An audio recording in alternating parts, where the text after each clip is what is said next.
Yo lo que quiero es un candidato que gane elecciones. Claro. Que piensan que la construcción de marca solamente es este diseño de la imagen física. Profesor que les dijo, vamos a comprar seguidores. ¿Qué es lo que los políticos tradicionales no entienden del nuevo ciudadano? Y el equipo se ve que no tiene entusiasmo. Eso es un reflejo de lo que está pasando afuera. Oye, un algoritmo, tal cual, o la métrica, ¿puede sustituir tu olfato político? Había equipos que decían, hay que salir a responder, hay que decir que esto no es cierto y lo que fuera. Estas dimensiones, un ciudadano con más seguidores puede tener mayor credibilidad que un político. Porque la manipulación tiene límites. La gente quiere creer que las cosas van a mejorar, que su vida va a cambiar. Es decir, ¿qué es un consultor político? ¿Cómo están? Soy Carlos Lorenzana. Iniciamos nuevamente una temporada del podcast Descifrando y hoy sinceramente me siento muy halagado con la presencia de un amigo que estimo, que de verdad lo he visto crecer de manera impresionante, un gran político, un gran estratega político, mejor dicho, Víctor Mancera. Amigo, bienvenido aquí al podcast de Descifrando, un consultor que realmente ha recorrido parte de Latinoamérica, multipremiado también, ¿no? Y de verdad con mucha influencia en las redes sociales. Para mí es un gusto tenerte aquí. Aparte de la admiración que tengo por tu trabajo, de verdad me da mucho gusto que estés aquí con nosotros. Cuando se lo planteé, ajustamos ahí las agendas y bueno, por fin coincidimos y bienvenido. Y un placer estar acá, Carlos. La verdad es que te tengo un enorme aprecio y una admiración muy importante. Eres un referente en la consultoría política, así que para mí pues es un lujo estar acá, amigo, Descifrando. Muchas gracias, amigo. Vamos a hablar de muchas cosas, ¿no? O sea, tienes dos grandes pilares tú en tu carrera política, la parte de la estrategia, la parte de la construcción de marca, ¿no? Pero me interesa mucho tu visión, porque de verdad es un consultor que respeto, que entiendes la política, sí, desde la parte digital, pero también desde la concepción del poder. Entonces, bienvenido nuevamente, Vic. Vamos a empezar. Quiero hablar de los errores de los políticos, ¿no? Que estamos detectando, qué está pasando con este juego de la política. ¿Por qué crees que los políticos siguen haciendo las cosas o diciendo cosas que la gente ya no cree como tal, ¿no? ¿Piensan que el ciudadano es ingenuo? ¿Tú ves ingenuidad? Yo creo que hay una inercia, ¿no, Carlos? Es decir, cuando un político dice, a ver, me voy a dedicar a la política, no hay una escuela, no hay una universidad, puede tomar ahí sus diplomados, sus cursos y tal, pero el grueso de los políticos lo que hacen es replicar lo que han visto. Y la realidad es que la política, Carlos, estarás tú de acuerdo, que cambia de una manera acelerada como va cambiando nuestra sociedad. Entonces, me parece que este discurso que puede parecer arcaico, estas formas de hacer campaña que pueden parecer ya viejas o caducas, pues termina por ser el recurso que tiene el político promedio. Entonces, no estoy yo muy seguro que podamos hablar de mala fe. Habrá quienes la tengan, pero en esencia me parece que es parte de este proceso paulatino que hemos vivido de profesionalización de la política, ¿no? Que es lento. Algunos políticos sí están comprometidos con el tema de verdaderamente nutrirse e irse formando y comprender que incluso los expertos, pues los que se supone que somos expertos, estamos todo el tiempo estudiando. El político también tendría que estar en ese proceso. Y te voy a decir algo, a veces el político que tiene más tiempo en el ejercicio del poder o en el ramo de la política, termina por ser el más resistente a adquirir nuevo conocimiento o a cuestionarse sobre lo que está haciendo, si funciona o no funciona, ¿no? Porque viene como este sesgo de, a ver, si he triunfado, si he tenido estos éxitos, es porque mi criterio es el correcto, es porque lo que estoy haciendo es lo que debe ser. Y eso eventualmente te juega en contra y el resultado es que de pronto te vas a dar cuenta que no conectas y el resultado va a ocurrir en las casillas. No, lo que platicamos hace ratito, que al final vamos a tocar el tema, pueden ser rebasados por algunas tendencias, se pueden quedar tal cual, ¿no? Oye, tú hablas en toda tu comunicación digital de un concepto que me interesó bastante, que es la postergación infinita, ¿no? Que te dices, oye, los políticos pareciera que van dejando las cosas para después, ¿no? Una cosa, y lo acabas de comentar, ¿es ego de yo sé hacer las cosas y no necesito actuar de manera rápida porque tengo que controlar las cosas? ¿O termina siendo un miedo frente a lo que está sucediendo? Yo me inclinaría por el miedo y no buscando ser reiterativo por el tema de la inercia. Recordarás tú que el gran sindicalista Fidel Velázquez, que era así como uno de los arquitectos del sistema político mexicano, decía aquello de que el que se mueve no sale en la foto. Hoy estamos prácticamente en el momento opuesto. Si no te mueves, si no te posicionas, si no generas un capital político personal, no apareces, digamos, en el panorama, en el tablero electoral.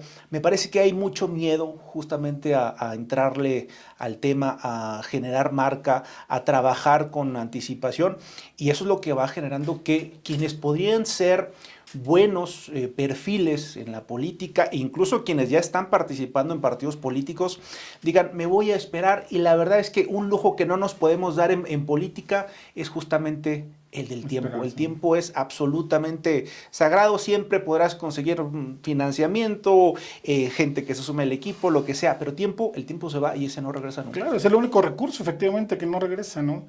Víctor, tú eres experto en tema de branding, ¿no? ¿Cuál es el error más común, más incluso hasta risible que te has topado al momento que un político empieza a construir su marca política? Bueno, nosotros estos 20 años que tenemos dedicados al tema político, nos dedicamos mucho con el tema de la marca personal y creo que ese es un tema que naturalmente ha ido adquiriendo peso. Pero muchas veces los políticos tienden a tratar de exagerar el intento de conexión con la gente, que tiene que ser natural, tiene que ser auténtico. Es decir, si tú nunca te has puesto un sombrero, pues no tienes nada que hacer montado arriba de un caballo, ¿no? Porque al final del día, lo que sucede cuando tú generas una identidad que evidentemente no es natural, que no es lo que tú eres, no solo se genera un rechazo de la gente, se genera verdaderamente un distanciamiento. Es decir, la gente nota que hay un intento de engaño y entonces la frontera que se genera es ya después infranqueable. Es muy difícil después recuperar esos espacios. Entonces, yo diría que en términos de errores básicos en la formación de un político está no entender qué significa la imagen y no respetar la esencia en el diseño de esa identidad política. Si conjugamos esta parte de a veces ridiculizar o malentender la construcción de marca, más este miedo que pudiera hacer de que por eso no opero, ¿no? Y toda la influencia de las redes sociales, me puede llevar también a ver estos errores de construcción de marca, esta falta de coherencia en la línea de construcción de la marca política. Puede estar sujeto a la influencia de las redes sociales, de pretender el político decir, no, sí tengo que ser como lo que está pasando en las redes sociales, ¿no? Porque es lo que está de moda, ¿no? Ese es malentendimiento y pasó cuando empezaba TikTok, que tú veías a los políticos a ponerse a bailar ahí, ¿no? ¿Dónde cabe la coherencia, la congruencia de construir una marca política frente a este miedo o temor de salirte de la tendencia de las redes sociales como tal? Tenemos como dos extremos, ¿no? Hay los que se niegan completamente a seguir tendencias, a entender el nuevo lenguaje de la comunicación, particularmente en redes, y hay quienes quieren montarse inmediatamente en cualquier espacio de tendencia para tratar de capitalizarla. La realidad es que hay un justo medio bastante amplio, digamos, para jugar, en el sentido de que, de vuelta, eres político o eres un líder, nadie va, digamos, tu marca no es para abarcar a toda la sociedad. Habrá un grupo que te permita ser muy exitoso, con el que te puedas conectar bien, y otros que te van a ignorar. Eso es más o menos natural, ¿no? Evidentemente hay que tratar de siempre abrir el espectro, pero yo insistiría sobre el tema de la autenticidad. La gente nota cuando algo es natural y cuando algo no es así, cuando hay un grado de artificialidad, cuando hay un grado de actuación, por decirlo de alguna manera, que es algo que nos sucedía mucho en el pasado con candidatos que estaban sobreentrenados. Entonces, que de pronto tema de cómo me siento y qué ademanes hago y cómo saludo y tal. Sí hay que tener evidentemente un control de lo que comunica tu cuerpo y el uso de tu voz, pero lo cierto es que tiene que ser natural, y cuando es natural se nota, y cuando se nota verdaderamente puedes conectar con la gente. Entonces ese sería el primer criterio, ¿no? Y evidentemente necesitas un equipo que te ayude a llevar esa marca política personal efectiva, que tiene carisma o la mayor carisma posible, o que puede conectarlo mejor, a productos que nos permitan llegar a más gente y provocar emociones potentes. Hubo una perversión del tema de construcción de marca, que fue atravesarlo por la imagen física. Y lo que decías hace ratito, ¿no? Es decir, la postura, la forma de hablar, ¿no? Pero muchos se han quedado ahí, que piensan que la construcción de marca solamente es este diseño de la imagen física. Así es. Así es porque, a ver, el político quiere controlar, y si algo puedes controlar es lo que tú ejecutas, digamos, a nivel personal. Pero lo cierto es que tu marca implica una variedad, digamos, de de aspectos, de punciones de la percepción muy amplio, que tiene que ver con, evidentemente, el planteamiento estratégico previo, porque no es solo, la imagen al final del día debería ayudarnos a que la estrategia que se diseñó previamente pueda tener a través del candidato una expresión la más clara, la más diáfana y quizás la más importante, porque es el producto central. Pero lo cierto es que tanto el equipo, el cercano y el extendido, sí, tendría que ayudarnos a proyectar esa identidad que no se quede solo en la superficie. Y de vuelta, si yo tengo que estarme preocupando demasiado por el tema de la imagen personal, termino por olvidar lo fundamental que son los problemas de la gente, que son las emociones de la gente, que es el protagonista de todo el proceso político, que es el ciudadano, el elector que yo estoy tratando de persuadir. Trasladar un poco el foco hacia él o ella, que normalmente es una mujer, esa es la realidad, me permite dejar claro que no siempre el tema de la pulcritud absoluta bueno, es hay la un mejor narcisismo de los hombres también ya en ese tema. Hombres y mujeres. De hecho, voy a tratar de medir aquí mis palabras, pero en nuestra cultura, evidentemente, como hay un mayor juicio de cómo se ven las mujeres, sí. También eso genera una sensibilidad mayor a lo que estás presentando. Los hombres, evidentemente, en política, narcisistas y vanidosos, pues son muy amplios. Oye, no todos, en todos los espacios. Vamos, por nombres y apellidos, no. Pero eso ocurre y evidentemente todo el mundo quiere verse bien. Pero a ver, a mí como consultor político, si me dices, Víctor, no quieres un candidato pulcro, quieres un candidato que conecte, pues yo lo que quiero es un candidato que gane elecciones. Claro. Y entonces probablemente la mejor versión de ese candidato no es el que está con el mejor traje y la mejor selección de color y el mejor peinado. Es el tipo que sale a la calle y que puede platicar con la gente y convencerla de que sus intenciones de mejorar la comunidad son auténticas. Y eso es lo que genera verdadero respeta su esencia en construcción de marca. Claro. No lo disfrazas, ¿no? También ahí hay que tener cuidado porque muchas veces se confunde el respeto a la esencia con la resistencia al cambio. Coincido contigo. Es decir, qué buen dato acabas de dar. Sí, porque, a ver, una cosa es, ¿de dónde vengo? ¿Cuál es mi historia? Y, digo, ¿de qué manera eso se conecta con la gente? Esto está bien. Pero el hecho de esos candidatos que te dicen, oye, es que yo no sonrío porque pues, la verdad yo soy osco y yo soy así, o ¿sabes qué? No me gusta que me planchen la camisa. A ver, hay que cuidar lo que hay que cuidar y lo que está dentro de nuestro alcance, que no modifica la esencia del candidato, hay que hacerlo porque ayuda. Entonces, hay que usar los conceptos para construir, pero no para justificar actitudes, digamos, que no nos permiten progresar. A ver, vengo de un entrenamiento que hicimos en Guatemala hace poco y alguien me preguntaba, oye, un encargado de comunicación, oye, ¿cómo le hago si mi candidato pues no es bueno para el discurso y no quiere pues practicar? Digo, hermano, pues es que lo primero que hay que cambiar es la actitud del líder con respecto justamente de mejorar como comunicador, que es para el siguiente reto, porque a ver, tus prácticas, tus formas de hacer campaña, de hacer comunicación política, te pueden funcionar para un reto, pero si tú lo que quieres es crecer, si tú lo que quieres es llegar al siguiente nivel, tú tienes que llegar a una mejor versión de la que tienes en ese momento. Claro, fue buen dato me acabas de dar, ¿eh? Esencia sí, pero sin vivir en la resistencia en el cambio, ¿no? Oye, Vic, tú dices que la comunicación política debe ser la que es menos política, ¿no? Tal cual. Entonces dices, ¿qué es lo que los políticos tradicionales no entienden del nuevo ciudadano? Bueno, a ver, eso es bien interesante porque, mira, la primera campaña en la que yo participé fue hace 21 años, 2004. El mundo de 2004, el político de 2004, el electorado de 2004, el ecosistema mediático de 2004 ya no existe. Estamos en otro mundo. Entonces, lo primero que hay que entender es que el ciudadano ha cambiado. Han cambiado mucho, ¿no? Recordarás tú cuando hacíamos entrenamientos hace 20 años, le decías tú al líder, oiga, su discurso, la verdad, en lo que usted mejora como orador, 7 minutos y no más. 7 minutos hoy es una locura de tiempo. Sí, claro. Ya no digas tú en redes sociales, que serían segundos en un discurso para mantener la atención de la gente. A ver, el electorado ha cambiado porque ha cambiado su manera de relacionarse con la política, su consumo mediático, su forma de informarse. ha cambiado. Entonces hay que entender al ciudadano y sobre todo hay que siempre ir con lo que yo llamo el principio de ignorancia. Digamos que no tengo la menor idea de lo que está sucediendo.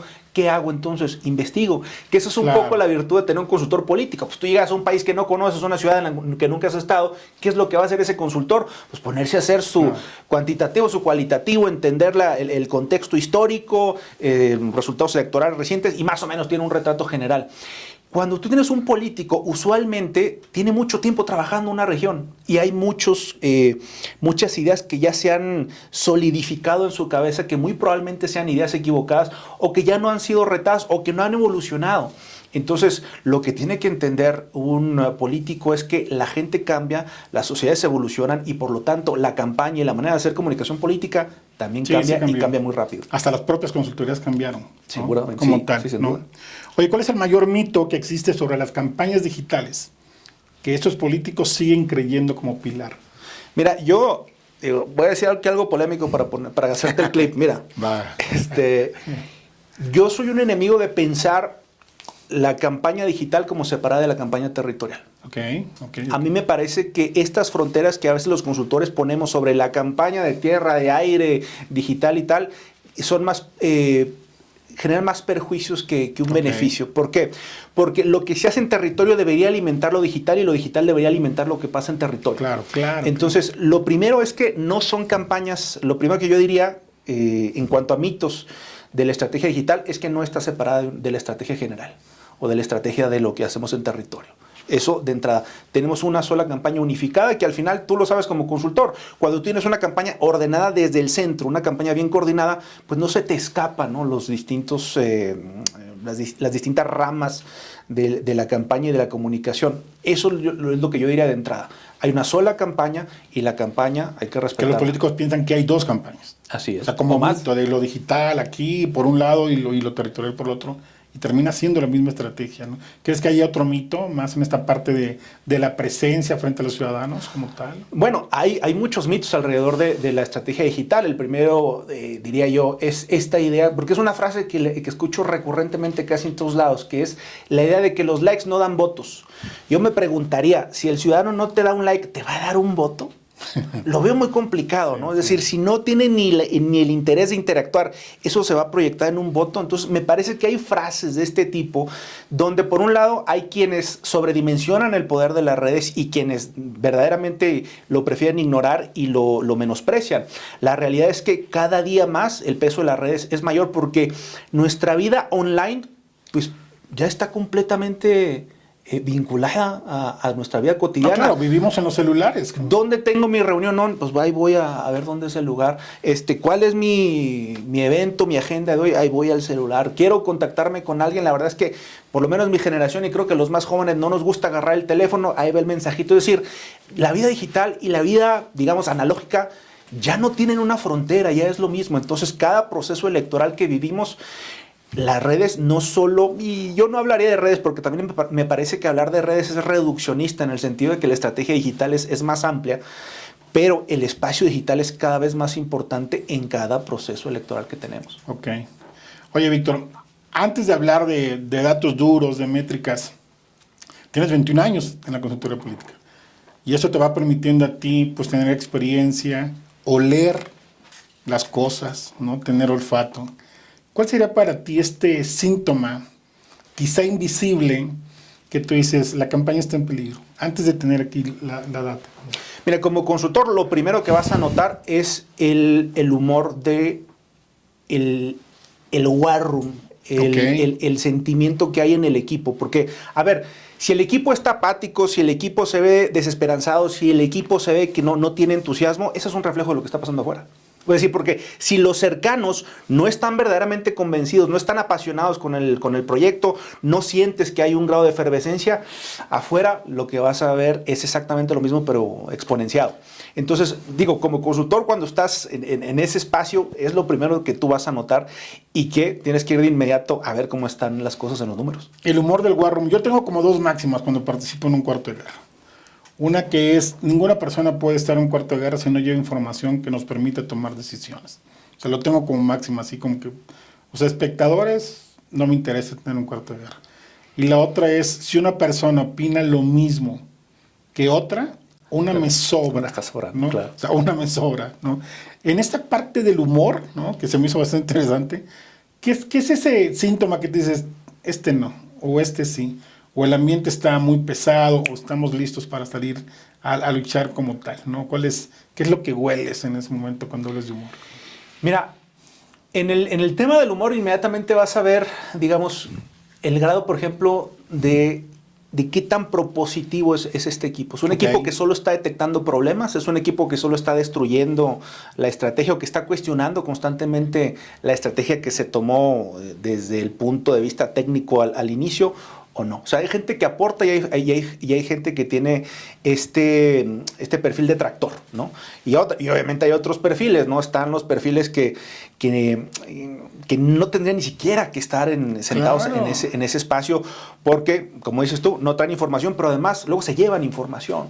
Es decir, cuando no hay un grado mínimo de confianza en ese equipo, cuando los que están ahí sentados se guardan información porque no hay esta atmósfera necesaria para construir, tú tienes un cuarto de guerra que no funciona, ¿no? Que es básicamente una reunión social del candidato, pero que verdaderamente no están construyendo, no están haciendo lo básico, que es medir cómo vamos, cuáles son las correcciones y qué es lo que sigue en la campaña. Si esos procesos no están claros en reuniones que además sean dinámicas y sean constructivas, lo que tienes no es un cuarto de guerra, que es lo que pasa en lo que la mayoría llama cuartos de guerra. Sí, sí, sí. Nos acabas de dar otro soundbite aquí, que es, o sea, no solamente no traen información, se llevan información como tal, ¿no? O sea, es un riesgo, o sea, el tema de espionaje entre los cuartos de guerra, porque no hay una situación de darle el respeto que se merece ese espacio.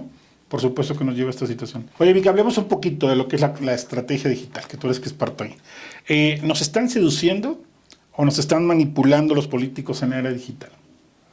Pues yo diría que ninguna de las dos. Te reíste. creo Me sonó que manipulación, Víctor Mancera. Yo creo que ninguna de las dos, y luego desafortunadamente, a ver, si tú ves el grueso de los políticos, el grueso de las administraciones públicas, fracasan radicalmente en redes, ¿no? Entonces, sí, ni claro, seducen claro. ni manipulan, ¿no? Sí hay un intento claramente más de manipulación, con métodos a veces muy burdos, ¿no? Con el tema de las granjas de voz, con el tema de tratar de sembrar temas que son artificiales, generar algo de impacto en Twitter, que es quizás de las redes la menos relevante.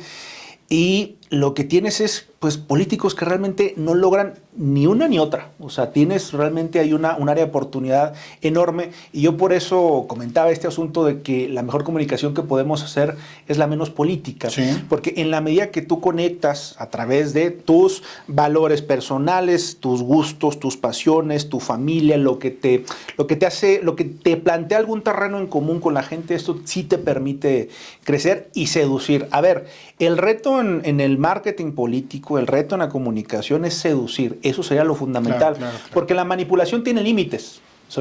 Okay. O sea, límites financieros, límites de la capacidad del equipo, límites de todo tipo. Cuando tú tienes un líder que sabe ser buen comunicador, él está seduciendo, incluso cuando no tiene, digamos, toda la infraestructura que requeriría una campaña digital seria, pero que por lo menos tienes la materia prima. Si no hay materia prima, lo demás es lo de menos. Ok. Oye, ¿cuál crees que sean las 3 emociones que más están latentes en las redes sociales? Y las otras, ¿cuáles son las que crees que deberíamos estar utilizando para un tema de seducción electoral? Yo creo que, desafortunadamente, creo que la principal es la indignación. Es Ok. decir, está muy conectado, y hablo específicamente del caso mexicano, creo que hay un proceso político de los últimos 20 años de no elegir líderes, sino más bien rechazar alternativas. Eso tiene evidentemente su reflejo en redes donde, pues dime tú cuántos comentarios orgánicos positivos tiene un político promedio. Sí. O sea, la gente sale a manifestarse, a hacer este ejercicio catártico con respecto a sus políticos, su clase política y sus gobernantes. Hay, digamos, quienes han entendido que se puede utilizar esa emoción. Lo cierto es que cuando tú exageras el uso de emociones negativas, no vas a despertar tus pasiones positivas para la construcción de una marca. Se vale cuando estás haciendo contraste, pero hay que tener también la otra cara de la moneda que usualmente nos funciona, que es la esperanza esperanza. La gente quiere creer que las cosas van a mejorar, que su vida va a cambiar, que va a traer más dinero en el bolsillo, que va a tener ese deseo de una clínica, de una carretera, de lo que sea. Hay que también alimentarlo y evidentemente alimentarlo con responsabilidad, porque cuando tú generas expectativas y no las cumples, el perjuicio es el doble de lo que generaste a nivel como tal, ¿no? de esperanza. ¿Qué emociones deberíamos nosotros estar provocando? Digo, no sé si nos vamos desde lo pragmático, yo sí creo que hay que generar alegría, es decir, hay que generar una nueva forma de hacer política, porque en este momento, digo, si leemos el panorama político, tenemos posiciones muy polarizantes, ¿no? Donde pareciera que eres enemigo o incondicional de uno de los grandes polos, y hay un gran sector del electorado que está huérfano. Okay, sí, claro. Es decir, está bien, no me gusta A, B no me está convenciendo, pero ¿dónde está C? Okay. Creo que en México falta el C. Creo que en México está esta parte, y esto implicaría hacer una comunicación distinta, muy diferenciada, muy contrastada de las alternativas que existen, y creo que eso puede ayudarnos, ¿no? Una campaña más alegre, un uso de la esperanza de manera responsable. Esto te va a ayudar sin lugar a dudas a ser mejor, no solo en lo digital, sino en tu comunicación en general. ¿Qué no debe faltar para crear un buen engagement? Bueno, lo primero es romper el paradigma de la vieja comunicación. ¿Cuál es la vieja comunicación? La verticalidad. Había un líder político que decía algo y yo, a través de los medios de comunicación, sentadito en mi casa, escuchaba y listo. Yo era absolutamente pasivo. Lo que nos cambia a las redes al final es este escenario horizontal. Aquí no hay jerarquías. Si tú quieres tener interacción en redes, lo que necesitas es generar una comunidad, es decir, necesitas interactuar tú mismo. Tú eres el primero que tiene que interactuar, que generar esa conexión con la gente. Si eso no está, pues vas a estar haciendo el uso que hace la mayoría de lo digital, que es usarlo como si fuera un medio tradicional, y ahí está parte del fracaso generalizado. Claro. Oye, Vic, ¿qué crees que suma más? ¿El contenido estratégico o el político desde lo natural, desde la improvisación incluso a veces? Yo preferiría no hacer esa dicotomía, es decir,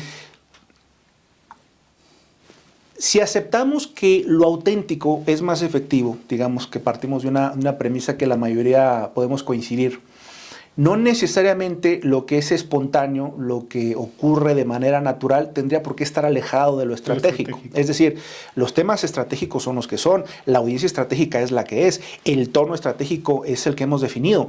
Entonces, cuando tú tienes un líder que ha entendido su estrategia, tienes un comunicador que sabe aprovechar los momentos espontáneos para sumar a la estrategia.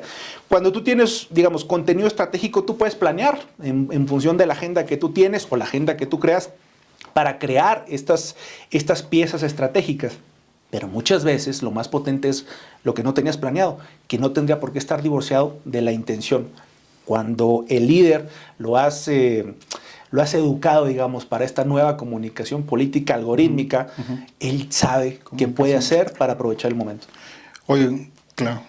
Oye, las métricas de ego o de vanidad, como las mencionas, ¿qué tanto pueden afectar en el diseño de la estrategia digital? Hay que tener cuidado con las métricas como con cualquier dato, ¿no? Porque los datos son datos, o sea, saber usarlos es acá lo importante. Me ha tocado campañas donde se pretende que todos los días estemos presentando métricas digitales. A ver, ¿de qué te sirve ver la variación de seguidores de un día a otro, ¿no? O sea, hay que tener cuidado con esta parte, porque al final, digo, y una manera y una recomendación para los equipos de políticos y los equipos de campaña: cuando tú tienes una estrategia definida, a priori sabes entonces cuál métrica es la que estás persiguiendo, y las métricas de vanidad pasan a segundo plano. ¿Cuándo se vuelven un problema? Cuando no hay esa conciencia de cuál es el valor de esas métricas. Métricas digitales hay cientos y cientos, o sea, te podría dar una gran cantidad de datos. ¿Son útiles o no son útiles? En función de cuáles son los prioritarios, y segundo, qué significan esas variaciones, ¿no? Hay que hacer un trabajo de educación de los equipos antes de arrancar a presentar un dato, digamos, de traqueo del performance digital. Y precisamente es lo que te iba a preguntar, ¿no? Porque tú mencionas que la estrategia digital debe sumar, no intoxicar, ¿no? Entonces, ¿dónde se marca el límite entre un equipo bien informado y uno que es rehén de las métricas? Bueno, eso es muy interesante. A ver, cuando ya hiciste este trabajo de educar al equipo sobre cómo se leen las métricas y cómo vamos a ir midiendo nuestro éxito, ya libraste un poco de presión. Lo segundo tiene que ver con el cuidado de que fuera del performance de la propia campaña, ¿qué es lo que está pasando en redes? Que es un poco el tema de la escucha digital, que a veces termina también, como es muy cualitativa, es cuantitativa, pero a veces los temas son muy coyunturales. Entonces, lo que estás midiendo más bien es cuáles son los adjetivos, cuáles son el tipo de comentarios que está haciendo la gente en el espacio digital. Y ahí es importante no ser rehén de ellos en términos de no reaccionar constantemente, porque a veces los equipos que son hipersensibles a las métricas digitales quieren ser reactivos a las métricas digitales, ¿no? Es decir, que es un poco lo que nos pasaba en el pasado con cualquier periodicazo, ¿no? Cualquier columna negativa, había políticos, había equipos que decían hay que salir a responder, hay que decir que esto no es cierto y lo que fuera.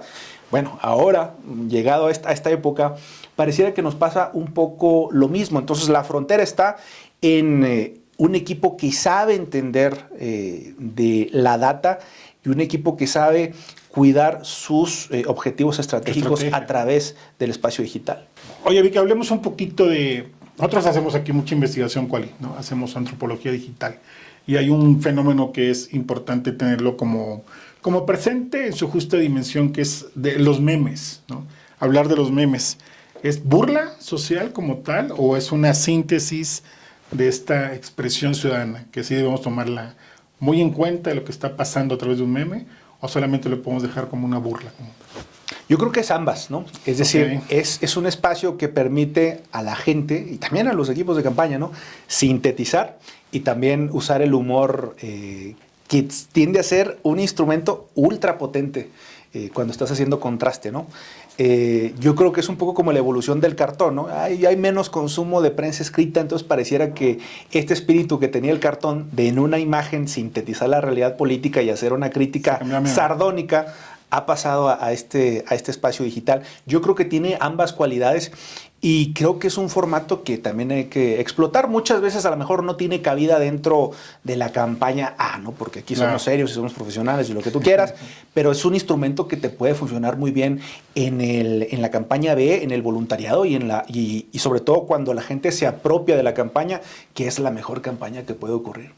Oye, un algoritmo tal cual, o la métrica, ¿puede sustituir tu olfato político? Yo creo que en este momento no.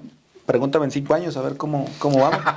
Pero no, yo creo que, a ver, si algo, por ejemplo, bueno, un consultor es la experiencia, ¿no? Cuando ya has hecho cientos de campañas, dices, a ver, yo sé que a lo mejor no tengo la data inmediata y el algoritmo me dice una cosa, pero, a ver, la experiencia también abona ahí, porque también los algoritmos tienen sus limitaciones. Ahora, dicho lo anterior, el problema de los algoritmos, más allá, digamos, de las lecturas que te permiten, es que te modifican la conversación digital. Y ese es el verdadero riesgo que tenemos en este momento, y digo riesgo democrático y también para la consultoría, porque al final del día estamos viviendo un feudalismo tecnológico. Es decir, nosotros estamos jugando en la cancha creada por intereses intereses económicos y políticos que están ahí, ¿no? Entonces, es un poco como, a ver, tú puedes, volvamos al pasado otra vez para hacer esta comparación. En el pasado a lo mejor tú tenías la capacidad de sembrar una columna, una nota en ese periódico, pero ese periódico no tenía de ninguna manera un compromiso de estarte echando flores en cada edición. Sí. Es un poco lo mismo acá. Tú no tienes control del algoritmo, no tienes control de la plataforma y el propio algoritmo va guiando la conversación. Es decir, si eventualmente por razones técnicas mercantiles lo hacen, también, o por razones políticas, que ese es otro factor que habría que discutir, pero llevan a la gente a tener esas conversaciones, a acercarle temas. Independientemente qué tan efectivo seas tú con tu comunicación, la realidad es que los algoritmos nos van dominando el área digital y eso implica riesgos muy notables y hay que entender qué significa la comunicación política en un espacio dominado por algoritmos. Oye, este nuevo escenario de competencia política que son las redes sociales, ¿han empoderado al ciudadano o han exhibido al político? Yo creo que han empoderado al ciudadano de entrada, ¿no? Es decir, este asunto de la horizontalidad que hemos logrado le permite al ciudadano mucho mayor exposición. Regresando al tema de los algoritmos, nunca el ciudadano tiene la capacidad de, sin tener una gran comunidad, generar un contenido que tenga un impacto masivo, ¿no? Y que tenga eso eco en política. Eso al final del día también puede utilizarse para exhibir al político, ¿no? Tanto en términos de la crítica que puede hacer la gente como de los errores que puedas cometer. Porque también cuando te equivocas, también cuando tienes pifias, tienes que tomar en cuenta que la viralidad no solo funciona a tu favor, funciona sobre todo en negativo, ¿no? Y hay que tener cuidado con ello. Sí. Oye, Víctor, el tema de los jóvenes y las redes sociales, ¿no?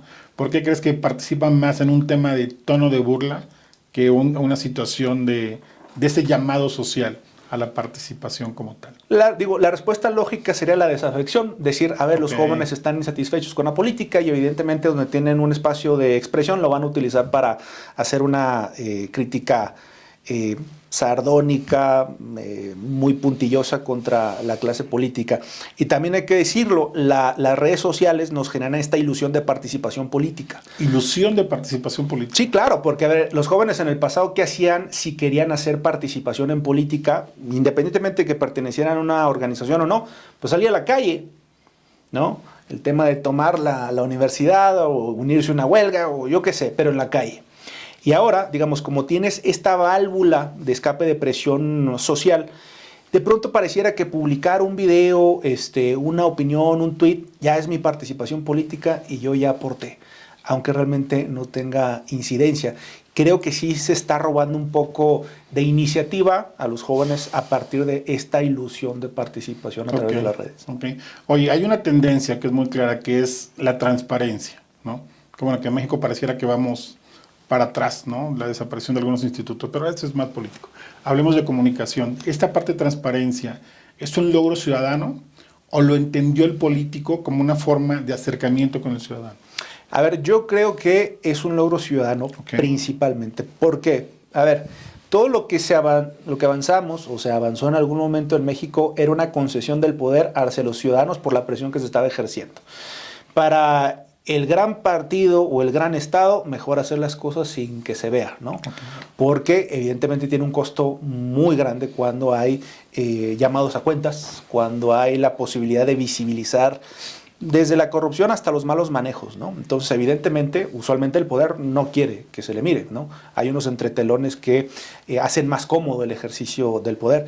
Sin lugar a dudas, esas habían sido victorias de los ciudadanos que yo creo que hay que institucionalizar, porque si seguimos bajo la lógica de que la transparencia o la limpieza en el gobierno tenga que depender de la fibra moral del líder, pues estamos perdidos. Eso, al final del día, di tú que en algún momento tienes un buen gobernante, tú no sabes qué es lo que sigue y por lo tanto tendrías que tener una arquitectura institucional que permitiera las tres grandes aspectos para evitar la corrupción. El tema, primero, que pueda verse, que es la transparencia. Segundo, que pueda castigarse. Y tercero, evitar el tema de la impunidad. Entonces, si no estamos cuidando estos aspectos, la verdad es que, como bien dices tú, estamos dando un paso hacia atrás.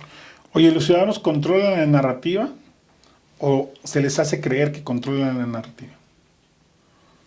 Surge un tema de crisis, un tema que se pone realmente en tendencia. ¿Son los ciudadanos que están marcando el rumbo de esta comunicación o solamente se le hace saber que están marcando el rumbo de la comunicación? Suceden ambas cosas cuando hacemos estudios de la participación en el espacio digital, la escucha social.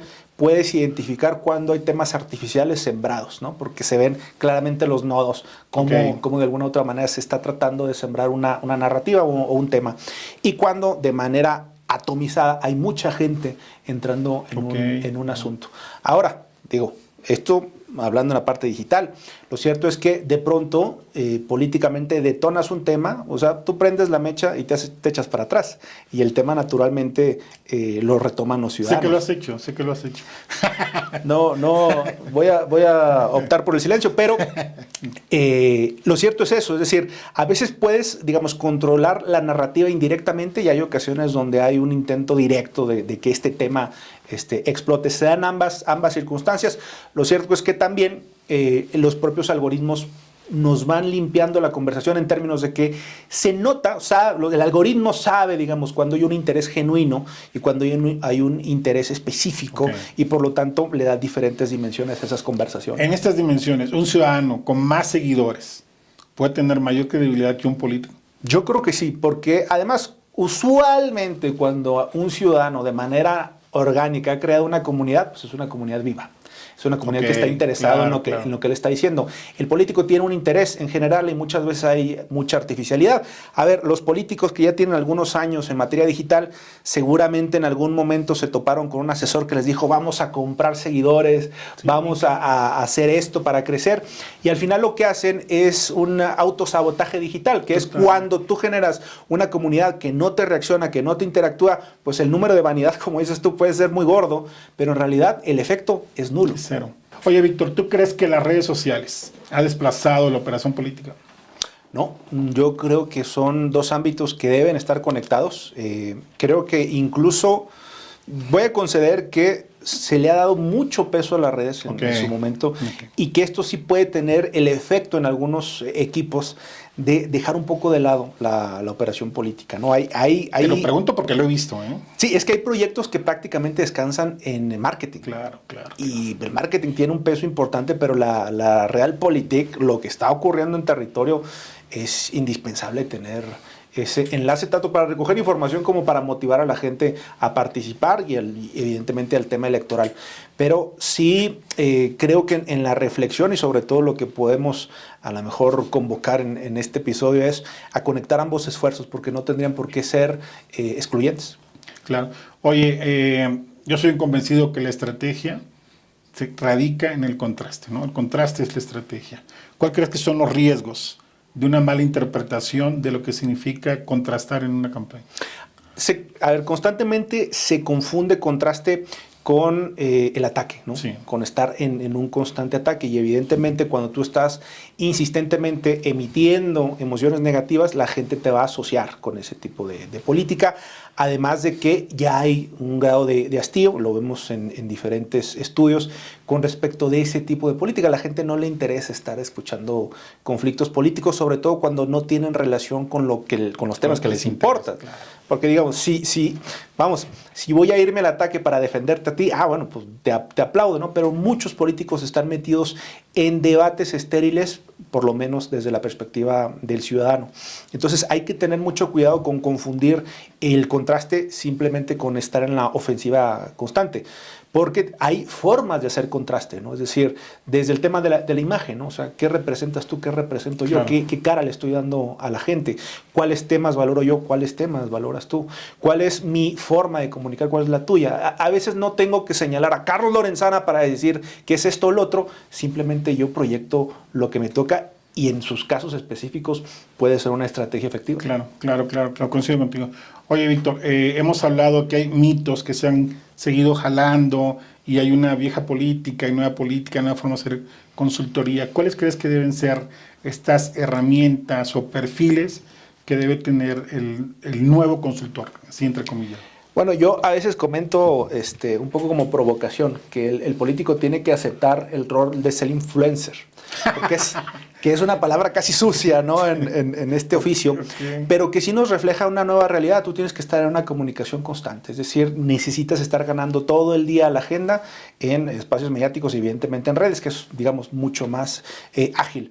Pero sí es relevante acostumbrarte a ello, porque te voy a decir una cosa, tú puedes tener un gran equipo que te produce contenido, pero lo cierto es que si de lo que se trata es de proyectar autenticidad, tú mismo tienes que tener un grado de capacidad de decir, a ver, voy a documentar mi vida porque le doy un grado de acceso a la gente. ¿Eso te va a volver un político que comunica trivialidades o que tiene una comunicación superficial? No, por el contrario.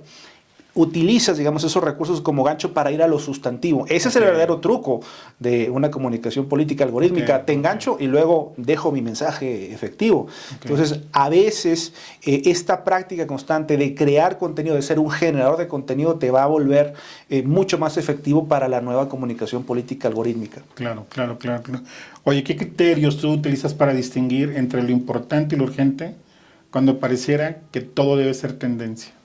Bueno, a ver, cuando te sientas en ese cuarto de guerra, hay un montón de personas que tienen volviendo al tema de redes, que cada quien vive en un pequeño mundo de su propio algoritmo, donde ya tiene una realidad que cree que es la generalizada. Y entonces eres un consultor ahí que tiene la única opinión disonante. Lo que tú tienes, digamos, como base para evitar descarrilar la estrategia, porque, a ver, la reactividad se roba la estrategia. Sí. Entonces, la manera de evitar la reactividad es decir, a ver, nosotros tenemos un presupuesto estratégico, es decir, la agenda del líder, nuestras finanzas, los espacios que tenemos en medios tienen un 60-70% de contenido estratégico. Eso no es negociable, a menos que tengamos una crisis, y la crisis se mide por métricas. No es claro, de que yo creo que aquí va a explotar una crisis.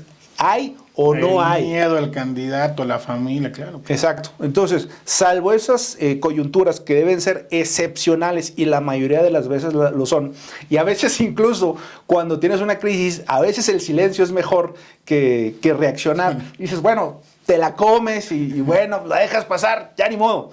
A veces esa es la mejor ruta de acción, es muy frecuente. El asunto es que cuando tú definiste estos criterios de estrategia de inicio, digamos que en la discusión no tendría por qué imponerse lo que pareciera urgente. Y si es urgente, eso lo definen criterios técnicos, que es al final lo que hace un consultor, poner un método por enfrente de las decisiones para decir, vamos o no vamos con tal o cual decisión. Oye, hablemos un poquito de la inteligencia artificial, para ir cerrando este tema. De verdad, muchas gracias. Ha sido bastante enriquecedor escucharte.